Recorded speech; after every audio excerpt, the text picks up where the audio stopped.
5 days after the death of at least 27 migrants in the English Channel, the diplomatic squabble between Paris and London over refugee policy continued on Monday.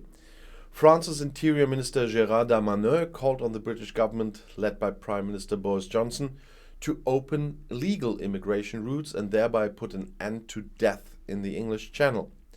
As Darmanin further explained, they can currently only apply for asylum in Great Britain if they have previously undertaken the dangerous crossing to the island. As a justification, Darmanin pointed out that around 150,000 asylum applications are registered in France each year, while in Great Britain only 30,000 applications are made. On Monday morning in Paris, on the initiative of President Emmanuel Macron, the Defense Council, which includes the most important cabinet members, dealt with the issue. Last Wednesday, at least 27 migrants were killed in the English Channel trying to reach the UK in an inflatable boat. Johnson last week called for France to sign an agreement with the United Kingdom to take back migrants. The Prime Minister is falling on his feet in the migration policy of Brexit after Great Britain's exit from the EU. The so-called Dublin regulation, which regulates the return of asylum seekers, no longer applies to Great Britain. A spokesman for the EU Commission said on Monday that the post-Brexit treaty between Great Britain and the EU did not make provisions for migration issues. A possible change to the post-Brexit treaty must first be discussed with the EU member states and the European Parliament, he said. Instead, Darmanin called for an EU agreement in which the division of tasks between Great Britain and the neighbouring countries on the other side of the English Channel is determined in order to curb migration. At an EU crisis meeting convened by France with representatives from Germany, Belgium, the Netherlands and the EU Commission, it was decided on Sunday in Calais, among other things, that an aircraft from the EU Border Protection Authority Frontex would hit the coast of the English Channel from Wednesday, so from today, in the fight against thugs, and should monitor the area.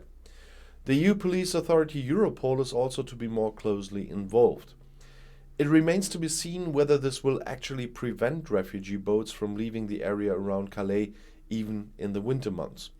According to French media reports, the accident in the English Channel last week did nothing to change the fact that migrants put themselves into the hands of traffickers to reach Great Britain.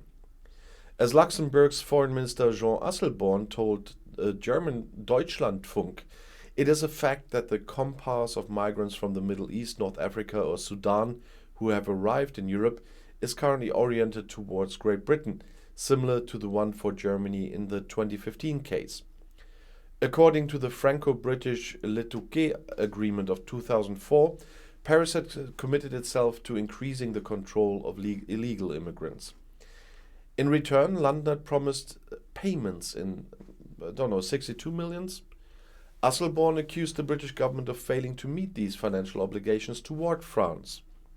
Last week, however, the fact that Johnson's demand on Macron that France should take back the refugees was not launched on diplomatic channels but announced on Twitter was particularly nasty in the French-British relationship last week. The government in Paris was so irritated by this that the British Interior Minister Priti Patel was unceremoniously uninvited again for the meeting in Calais on Sunday. Nevertheless, after the meeting in Calais, Darmanin emphasized, "We want to work together with our British friends." For the coming weeks, the Interior Minister hopes for great progress in the joint fight against the traffickers. The Green European politician Franziska Brandner welcomed the planned surveillance over the English Channel by Frontex in principle. However, the EU Border Protection Authority should also observe fundamental rights. She told this to German newspapers. And she said, Great Britain must not legalize pushbacks and thus endanger human life, but should create more legal escape routes and actively participate in sea rescue, she said. The bilateral agreement between Great Britain and France by Le Touquet should, according to her, be adapted so that asylum seekers are not discouraged from applying for asylum in Great Britain. And I'll see you in my next video. Bis gleich.